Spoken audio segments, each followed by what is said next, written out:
Right.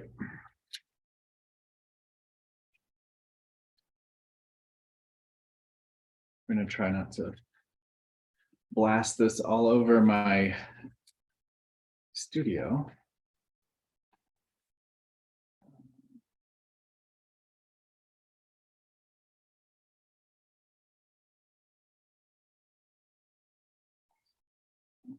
This goes.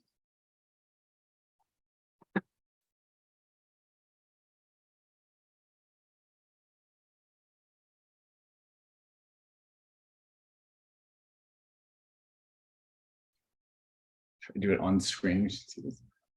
Ooh. All right.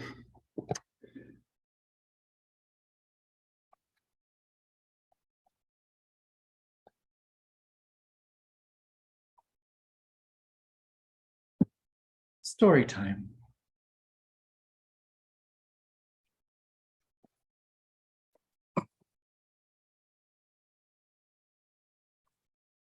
So I made some notes because this is going to be probably a lot to unpack. But let's see how I got here. So let's start with my name. I'm Sam McCabe. I'm a ceremonial magician living in Denver, Colorado. I've been a practitioner of ceremonial magic since 2002, 2002. And at that time I was in college. I had just left high school. I graduated and I went to Wittenberg University, which is where I started working in this. We're going to hold on that because that's for another video, because we need to go all the way back to look at this. But we're going to start with the pandemic. We're going to do this like a Tarantino film. It's going to be out of order. This is where it is. And so how I got here. In 2019, I was all set to travel to New Orleans to present at the Necromancy Consortium on the Ides Moon rituals that I had been conducting for a couple years, collecting some information from those rituals. These were public rituals that I would hold at Ritual Craft. When the pandemic hit, I switched over to doing these virtually. And some of you may have been around for these over the pandemic. If you're still here with me at this point and you've been following me since 2019 when I began Patreon, thank you. I see you. Some of you are really good friends of mine. Some of you I haven't met, but I hope we do get to know each other on this Patreon through these videos and some of this content. So anyway, back to this Necromancy Consortium. So I was about to present. It was going to take place at the end of March. I had prepared my PowerPoint. I had collected my notes. I was all set. I was also the next month in April about to go to New York City to see Current 93. I had never seen Current 93. This was a huge opportunity for me. I was so excited. And that obviously was canceled with the pandemic, along with this Necromancy Consortium, which I did not present at. And that going into the pandemic shifted a lot for me. You know, being isolated, socially distanced, not going out. A lot of my community felt kind of fragmented. I think a lot of us probably felt that over the course of the pandemic. And so, you know, I'm doing Patreon. During the pandemic, I quit Instagram and Facebook. I quit all social media. This was a few months into the pandemic. And I still held this account. It didn't have as much content. It was kind of frustrating for me because I was used to this high productivity in my work. I taught several classes a month at Ritual Craft. I was reading tarot there every other weekend. I had my Instagram content before quitting. I was very busy, and there was a lot of things kind of I felt leading up to something. I wasn't really sure what that was. I had written a book on the Watchers. Some of you may know that I work with the fallen angels from the book of Enoch, and have been following some of that. And so there was little engagement during this time on this, and it was about 2021. I want to say it was during the summer. I went and bought a new car, and not a new car, a used car. But my truck that I had been driving was starting to give out, and I knew I needed to get it. I was very unhappy with this purchase. I had no idea why I was so unhappy with this purchase. It was a decent car, it still is. And but I was so upset, and I had no idea what this was. And for several months, I slipped into this very deep, dark depression. And pretty much, if I wasn't working at my job, I was at home either playing solitaire. I played solitaire for hours on end. It was a very, very dark time. I also spent a lot of time physically inside my closet, trying to express or to alleviate some of the emotions that I was going through at this time.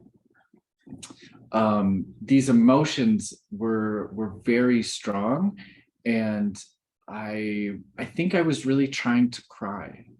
I didn't cry at all during the pandemic. I felt empty and numb. And my partner, Liz, my wife, did everything she could to comfort me during this time. And she's an amazing, amazing woman. And I would not be here today without her support and love. So as I'm going through this deep darkness, things started to clear up. I was still doing some magic here and there, very little things, candle magic. I might read my cards for myself every time. I was still teaching and at Ritual Craft. Most of it was virtual. I was still reading during this time. And things started to, like I said, make a little bit more sense. And at first, I thought I was queer. And now this was not really something new. I've been bisexual since I graduated high school, when I came out to my family and friends. And I've always been attracted to both men and women.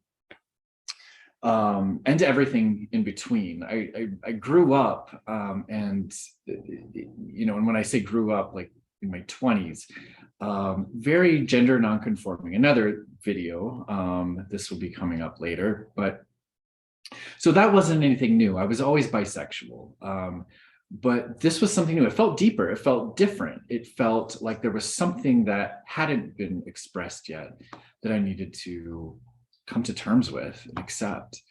And so at the beginning of 2022, I started to identify as queer.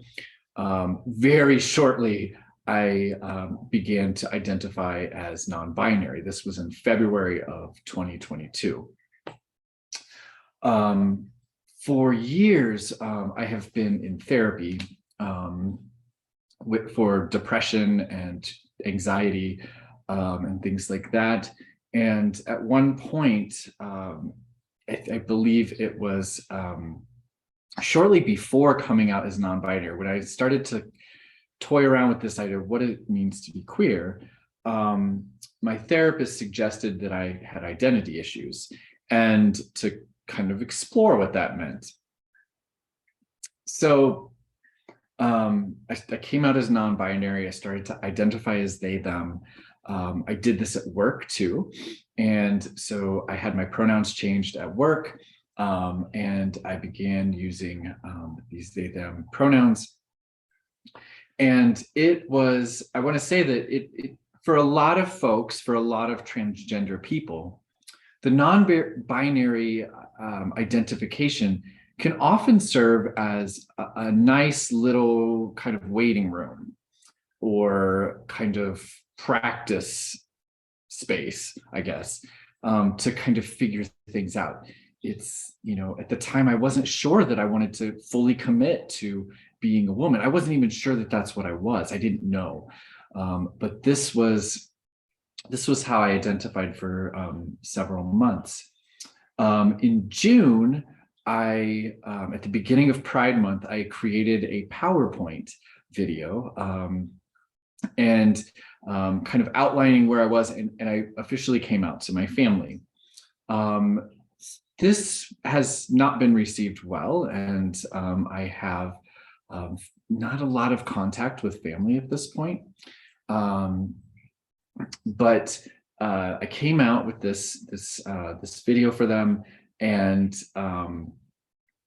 then began around the spring of 2022, I started to experiment with different things. I was painting my nails and kind of playing around with eyeliner again, which, saying like I had done these things in the past, but I, as an adult, as a post Saturn return adult, hadn't really done a lot of gender nonconformity. And I had my Saturn return 10 years ago. So, but there were things that were changing back then too. But I started to really, around that time, dress more masculine, layer up, because I'm kind of small. I'm sort of tall, like medium height. I'm about 5. I was. We'll get to that too. I was about 5'10" at the beginning of this. So starting to experiment with different things, experimenting with women's clothing, doing things like this, things started to really take off. In August, I wore a dress to work for the first time. One of my coworkers met me in the parking lot and held my hand as I walked in for the first time. And I was immediately accepted by my coworkers. It was an amazingly beautiful experience. So that was August. Let's see, where else? So things are going on, things are moving. We've kind of blasted through. Now we're at August. That's when I started to seriously consider going on hormones, going on HRT, hormone replacement therapy. In September, I had set up my first appointment for this, consultation with an endocrinologist. And on that day, it was September 16th of 2022, which some of you might know is the feast of Saint Cyprian of Carthage, kind of the beginning of these Cyprianic days. And my wife came with me to the doctor. He prescribed me a testosterone blocker or androgen blocker, spironolactone, and an estrogen medication, estradiol. These were fairly low doses, and I took them once a day. So let me tell you about the first day. I get these, I get my medication. Liz is with me. I need to go back to work because I took off in the morning. I needed to get back there soon. So we got some fast food, and I take my pills. And I go to work. I say goodbye, I go to work. I'm sitting at my desk, and within a few minutes after returning, things started to feel really strange, but yet really amazing. Like I felt like I had, in that moment, tapped into something that had been missing the whole time. And there were a lot of really interesting physical things that were happening in that moment. For one, and to go back just a little bit, now I'm not a biologist, I'm not an endocrinologist, but I've done enough research online to kind of know what I'm talking about here. So this hormones affect our central nervous system. So they're very much tied to our brain and the glands in our bodies. And one of the first thing I noticed when I had come back to work was that everything seemed very bright. The colors around me were vibrant. Specifically, and maybe other trans folks have this experience, but colors were brighter. Pinks were very bright, very appealing. And then I started to feel physically my nerves. I felt touch begin to change. I could smell things very strongly.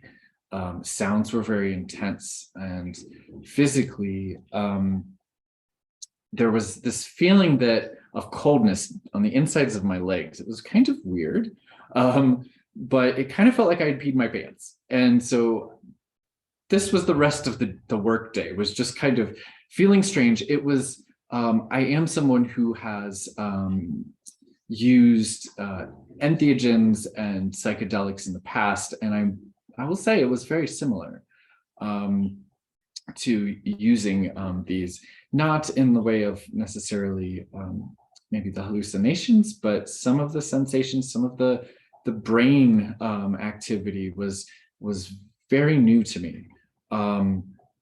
So I had that day, went home and started HRT. So let's kind of highlight some of the months since then, because it's only been almost 4 months. I will be celebrating 4 months on HRT in this month on the 16th. And in October, I had changed my pronouns at work. Now, where do I work? I work at a small, I hope we can edit this. So anyway, I work at a Head Start preschool in Denver. Pretty large corporation, actually, and about 200 employees, and no one else at work is transgender.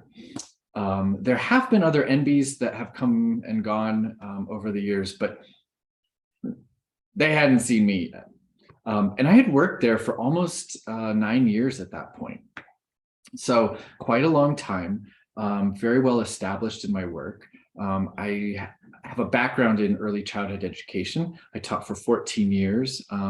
And just before the pandemic, I moved into a new role as the program coordinator at the school. So I had an office, was out of the classroom. It felt a little bit better to go through the process of transition because I didn't have to be in the spotlight all the time with students, with other teachers, things like this. I could kind of do my thing. Of course, like I'm working and I'm still in the halls and I'm still going into classrooms and helping out, things like this. And of course, as you can imagine, a lot of people didn't understand, like I was misgendered a lot.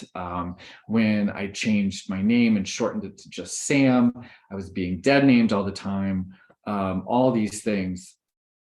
But overall, I felt really happy. And I think that's an important thing to consider with, for cis folks, for people that aren't transgender, it might be hard to kind of understand what the process is. And a lot of it can be very painful. A lot of it can be very sad.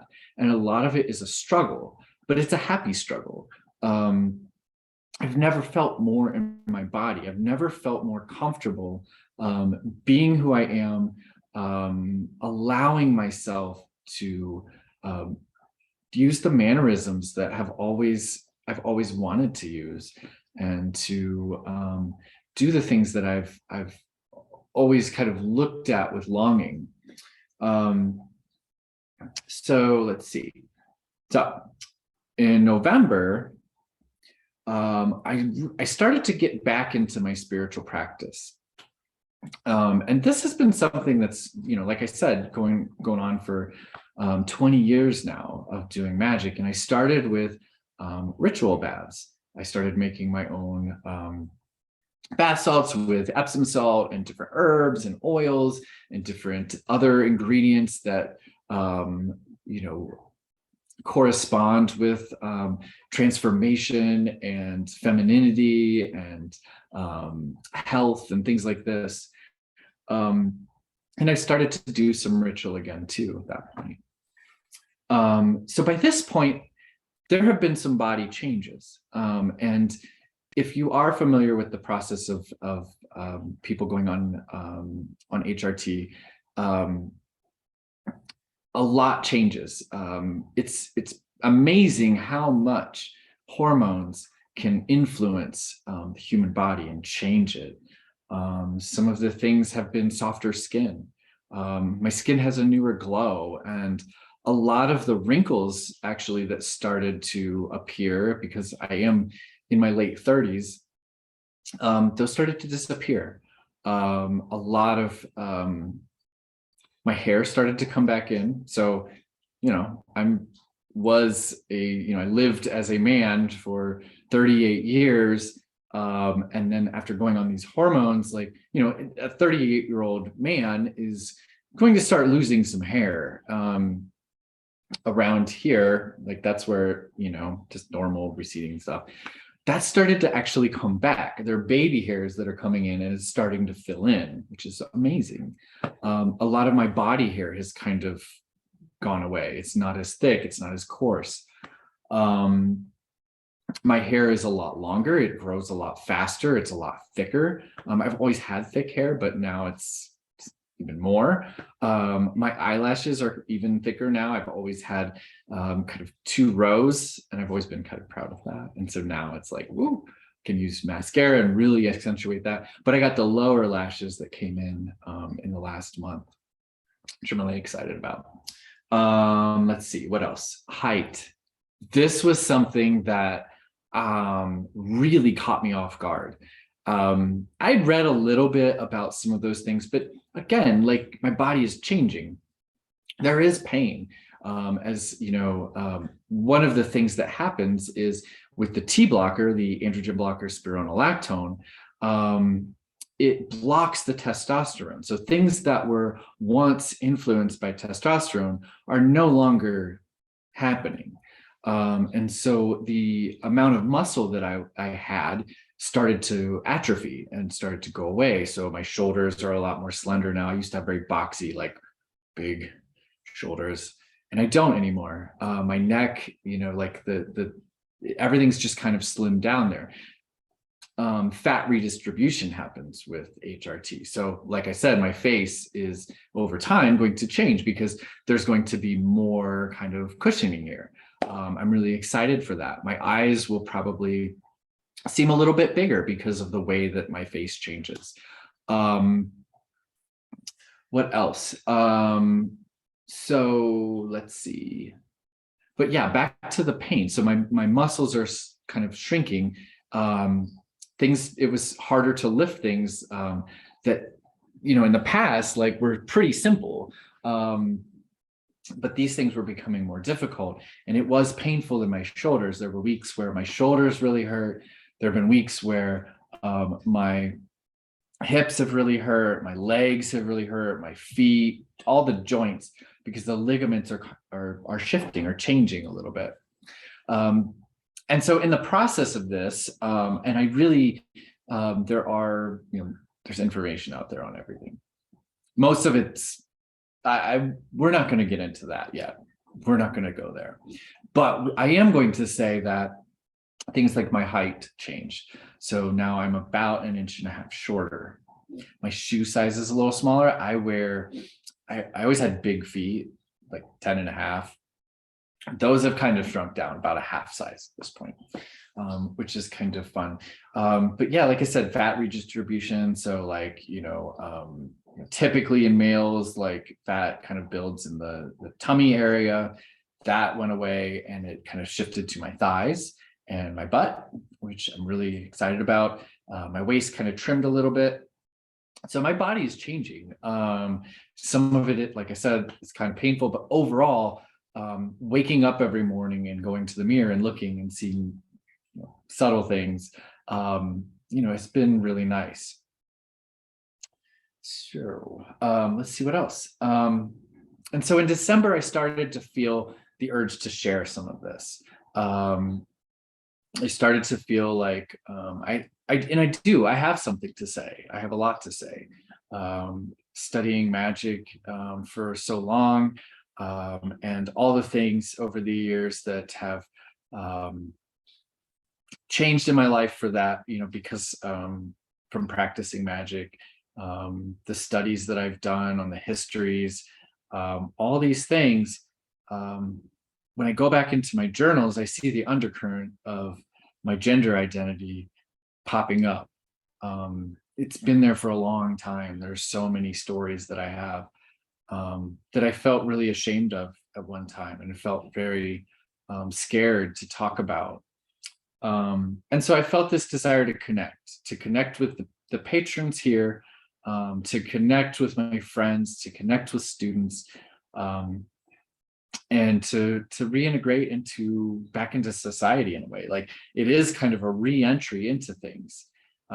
It's a second adolescence, which I again, like, hope to do a video on this idea of a second adolescence, in that the hormones are so new, and that these experiences are very foreign to me. Like, everything is very new, and I'm starting to acclimate to that, which is really exciting. And so I feel this desire to do that. Now, I'm very early in my transition. I'm only almost 4 months into it.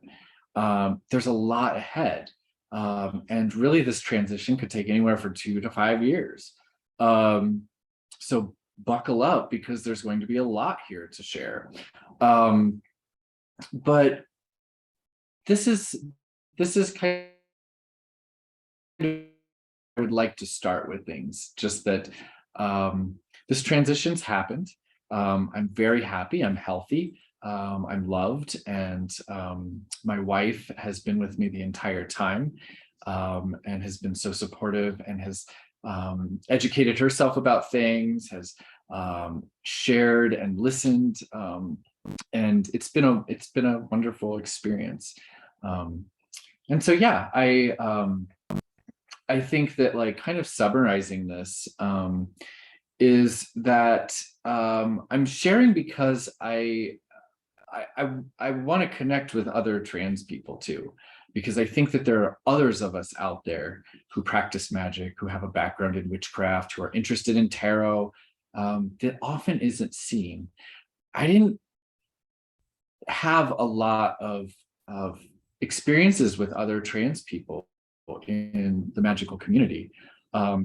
Some through the Eidsman rituals, and those friends, like, thank you. Thank you for showing up to those rituals, being yourself, and inspiring me to make this jump too. And I would like to point out specifically, and just by first name, but if you're watching this, Aaron and Alistair, I love you. Thank you for being who you are, and for being a friend to me while I was still an egg, and before I had realized this. And yeah, so yeah, to just summarize, the other thing is, I'm not leaving magic, I'm not leaving ritual craft, I'm not leaving what I do. And I'm visibly trans. Like, I don't pass right now, and I may never, and maybe that's not even the goal. But living the rest of my life as a woman is what I really desire and want. It's my will. And so you here, thank you for supporting my transition. Thank you as I figure out life in this new existence. Your support helps me immensely. Yes, I have a pretty good job, and it's really nice, but there are a lot of things that have changed in my life that require some more funding, from going to appointments, to medications, to help changing legal documents, because that's coming up too. there are a lot of things that they're happening, and I still need to like push through with that. So your support really helps me. I appreciate you. I hope to include more content on here that's interactive, things like Q&A sessions, live rituals, and maybe some other things. Maybe I'll do a makeup tutorial. Maybe I will, I don't know. But I just wanted to start with this today. And yeah, we'll see where things go. Thank you. I love you, and be well.